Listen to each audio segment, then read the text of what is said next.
Olá pessoal, tudo bem? Aqui é o professor Gabriel da disciplina de Sistemas Térmicos.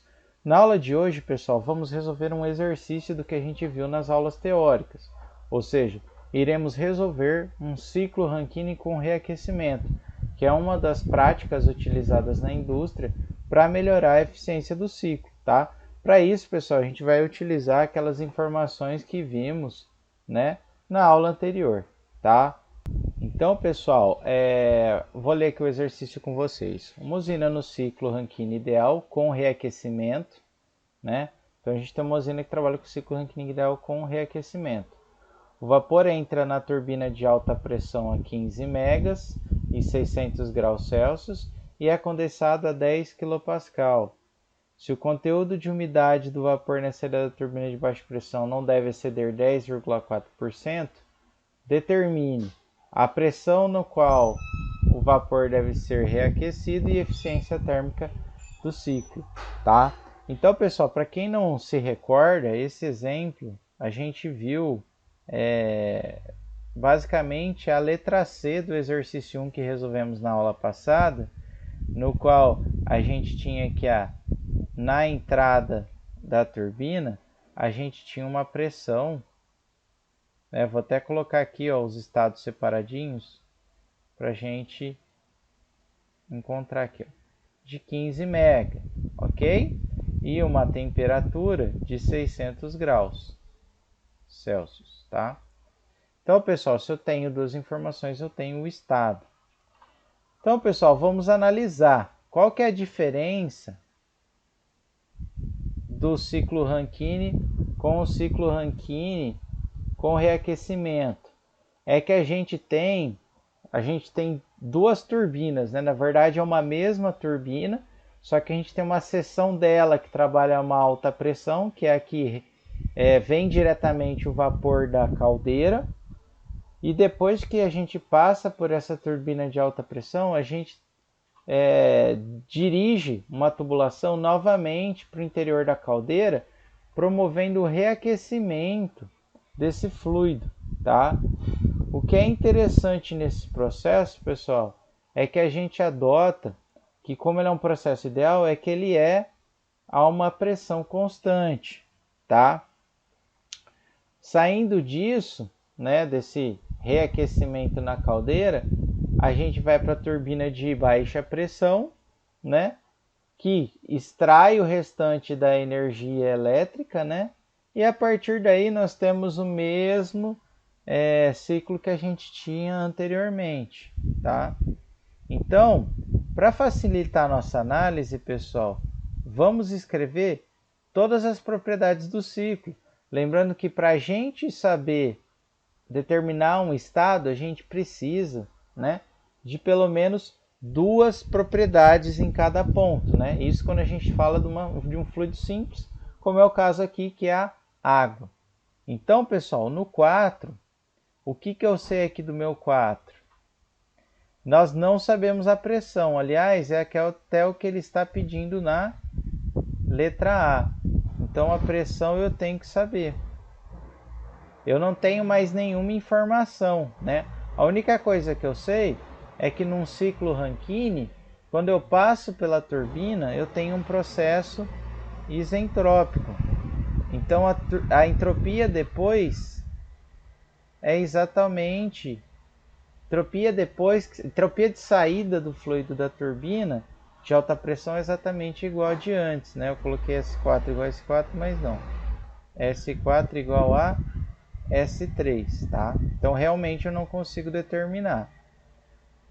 No estado 5, pessoal, a única coisa que eu sei é que a minha pressão não variou, Ela continua sendo igual à pressão 4, porque eu tenho um processo isobárico, Todos os processos de aquecimento e resfriamento no ciclo Rankine são isobáricos, tá? Então eu também não sei outra informação aqui no meu estado 5. E no meu estado 6, pessoal, 6 é a saída da turbina de baixa pressão. Aqui na saída, pessoal, eu vou ter o quê? Uma pressão de 10 kPa, que é a pressão do condensador, porque a saída da turbina está no condensador, E a gente tem uma informação importantíssima, né? Eu vou até grifar aqui para a gente ver, ó. Aqui, ó, na saída da turbina de baixa pressão, o conteúdo de umidade de vapor não deve exceder 10,4%. O que significa? Significa que para eu manter um bom funcionamento na turbina, eu tenho que ter no máximo 10,4% de líquido. Ou seja, o meu título, pessoal, vai ser o que? 100% menos esse 10,4%. Né? Porque lembra que o título é a porcentagem de vapor, que é o que? Exatamente o que? 89,6%. Então, provavelmente por estudos ali dos engenheiros, provou-se que se eu atingir um nível de líquido, né, da presença de umidade maior que isso, a turbina vai dar pau, tá? Então, pessoal, eu tenho duas propriedades, eu consigo saber todas as outras, tá? Mas aqui, pessoal, o que é interessante, a turbina é um processo isentrópico.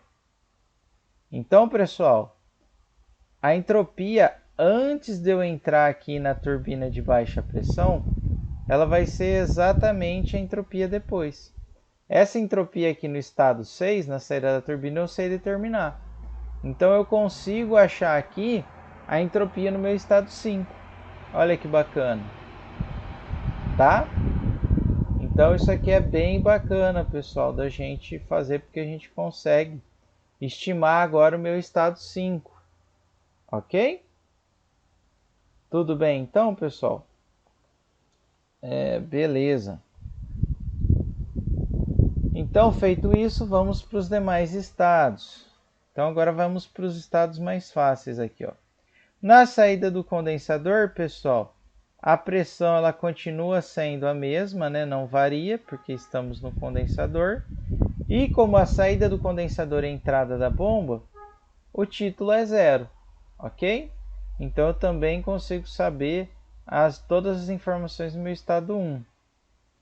No meu estado 2, pessoal, que é a saída da bomba, o que eu vou ter? Eu vou ter a pressão da caldeira, né? Porque a saída da bomba já é a pressão da caldeira, que é 15 MB,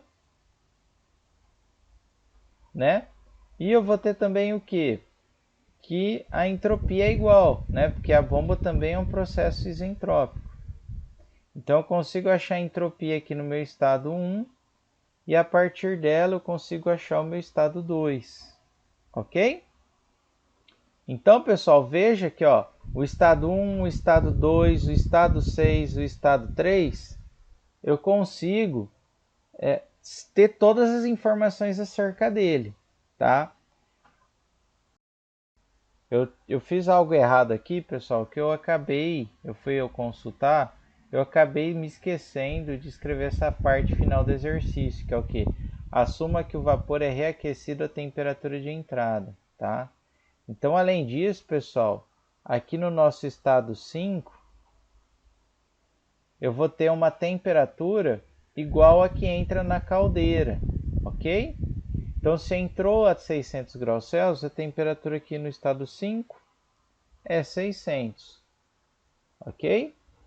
Então, pessoal, é simples, ó. Eu tenho que minha entropia aqui no estado 5 ela é igual à do estado 6. A do estado 6 eu consigo determinar porque eu tenho tanto a pressão do condensador, a pressão de condensação, assim como o título, né, que eu preciso. E também sei que a temperatura ela tem que atingir o que? A temperatura da entrada na caldeira de alta pressão, que é 600 graus Celsius. Ok? Então, com isso, eu já consigo achar a pressão nesse estado 5. Ok? Então, é só eu colocar lá, por exemplo, no programinha, a temperatura e a entropia, que eu vou conseguir achar a pressão, tá? Na próxima semana, em aula, a gente vai resolver esse exercício no programa, tá? Então, daqui a gente consegue achar, né, a pressão no estado 5, que é exatamente a pressão no estado 4. Em seguida, pessoal, precisamos saber a eficiência térmica do ciclo, tá? A eficiência de um ciclo, pessoal, ele continua sendo uma máquina térmica, então a gente vai continuar tendo o quê? Aquela expressão, trabalho líquido sobre QH, ou, né, pessoal, 1 menos QL sobre QH, ok? Então eu continuo tendo isso. Para facilitar a nossa vida e a nossa análise aqui, eu vou copiar aqui embaixo e vamos analisar componente por componente aqui do meu sistema, tá? Então, pessoal, para eu achar o trabalho líquido, eu preciso da potência das turbinas e da potência da bomba, tá? Como que eu faço isso, pessoal? É simples, né? É só aplicar a primeira lei em cada uma das turbinas. Na turbina de alta pressão, se vocês aplicarem a primeira lei... Calma aí, pessoal, que estou dando uma travadinha aqui na minha lousa. Vai dar o quê? A vazão menos H4, tá? Na turbina, isso aqui é de alta pressão, vou colocar AP. Na turbina de baixa pressão,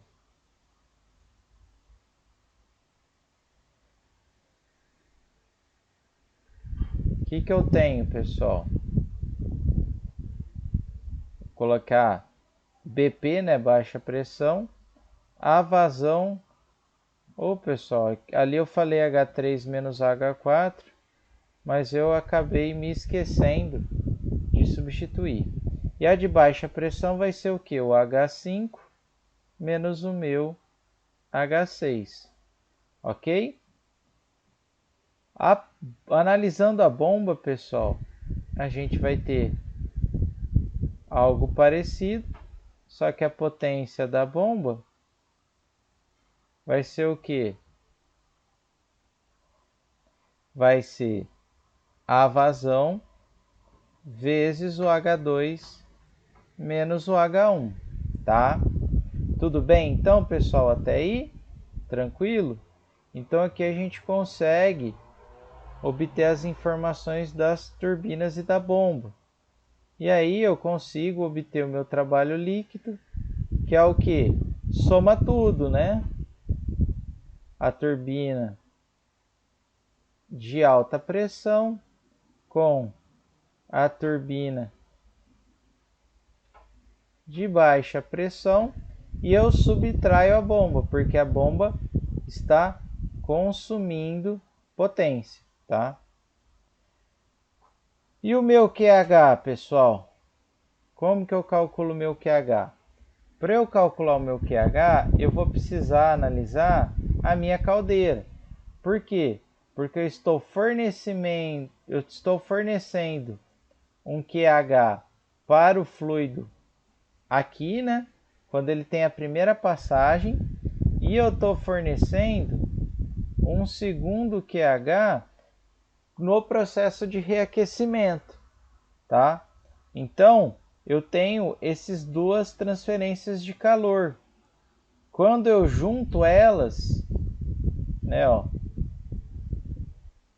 eu tenho o meu QH total, vamos falar assim, né? Que é o total de calor que foi fornecido para o meu sistema, tá? Se a gente analisar pela primeira lei aí, pessoal, esse cara, o que a gente tem, né? Ó, vamos escrever aqui a primeira lei. Menos somatório de M ponto SHS. Então, taxa de transferência de calor, potência, vazão que entra, entalpia que entra, vazão máxima que sai, entalpia que sai. Como eu tenho uma caldeira, eu não tenho nada, nenhum eixo, né? Nenhum trabalho elétrico ali.